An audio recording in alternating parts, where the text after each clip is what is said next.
Bonjour tout le monde, moi c'est Sylvia de la chaîne Yiri TV et sur cette chaîne je fais des revues et des analyses de films et séries afro. Sur cette chaîne on aime aussi donner notre opinion sur nos séries préférées, comme ce qu'on va faire aujourd'hui avec la série Lord de Ninki Nanka produite par le groupe A+. Donc je compte sur toi pour mettre le paquet sur les théories, ok? Commençons par le personnage de Marie. Oh my god, non mais est-ce que t'as vu cet épisode final?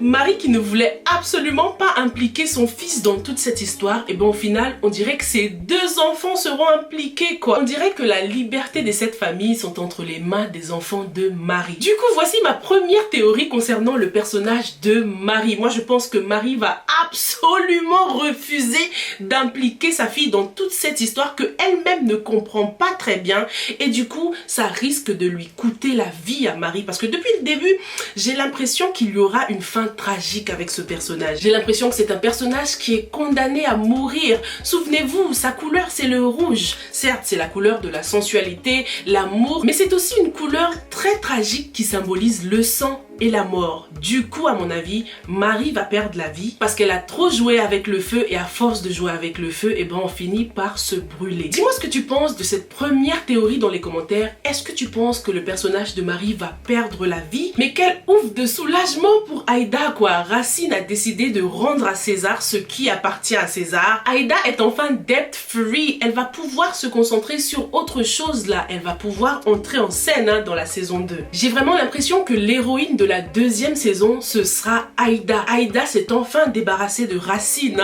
Je pense que dans la saison 2, Racine sera un peu plus calme, et peut-être que ce personnage va même changer et décider de divorcer de sa femme parce que la soif de pouvoir, la soif de richesse de sa femme sera de plus en plus grande quoi.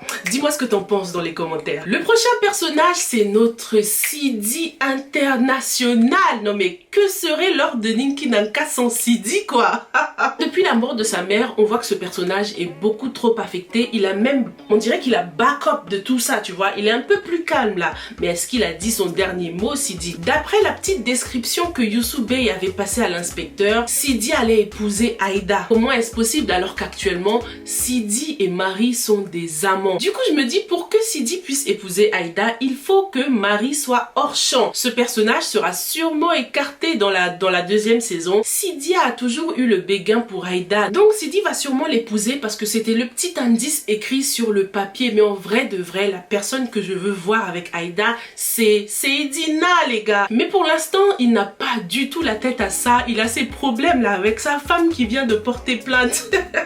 Dis-moi dans les commentaires quel personnage doit finir avec Aïda, Sidi ou Seydina. La prochaine théorie concerne une femme forte, courageuse, Boris, qui vient de découvrir l'existence de la bague orange et tous ses secrets. Boris doit se marier avec quelqu'un qui connaît l'histoire de Ninki Nanka. Est-ce que la saison 2 nous réserve une Boris un peu moins dure, un peu plus féminine? La saison se termine avec une Boris à l'opposé du début de la série. Oh my god, au début mais c'était une gangsta gang. Et là on se retrouve avec une Boris qui fait la paix avec sa maman, qui lui fait un petit câlin, un peu de douceur dans ce monde de brutes les gars. Qui est-ce que Boris va épouser? J'attends tes théories dans les commentaires. Ça risque pas d'être Sidi On a deux options les gars, Batch ou Youssou. Youssou et Boris ont something going on, tu vois, il y a un peu de kiffance là-dedans, mais le truc c'est que Youssou est marié, donc peut-être qu'il va la prendre comme deuxième épouse. Et je dis Batch parce que ça semble être la personne qui la connaisse le mieux, mais est-ce qu'ils éprouvent des sentiments amoureux l'un pour l'autre quoi? Ils se respectent beaucoup, surtout Boris, elle le respecte beaucoup, mais j'ai l'impression qu'elle n'est pas amoureuse de lui. Est-ce que ses sentiments vont changer? Et puis Batch, on voit que c'est un personnage qui a besoin d'amour. Il ne parle que d'amour depuis le début de cette série. Il a envie d'aimer et d'être aimé. Même sa mère a l'intention de lui donner Aïda comme épouse. Mais les gars, et si c'était Boris sa future femme? J'attends vos opinions dans les commentaires.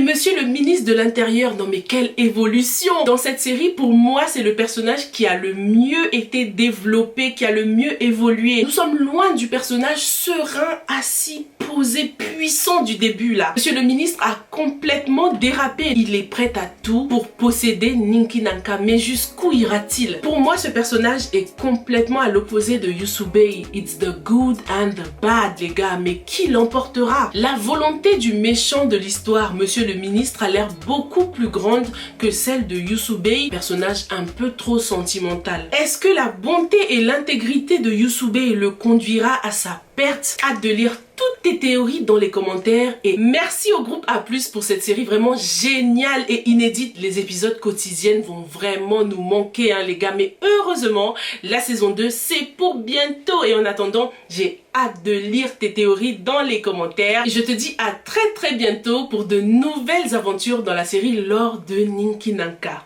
Stay safe and stay blessed. Bye.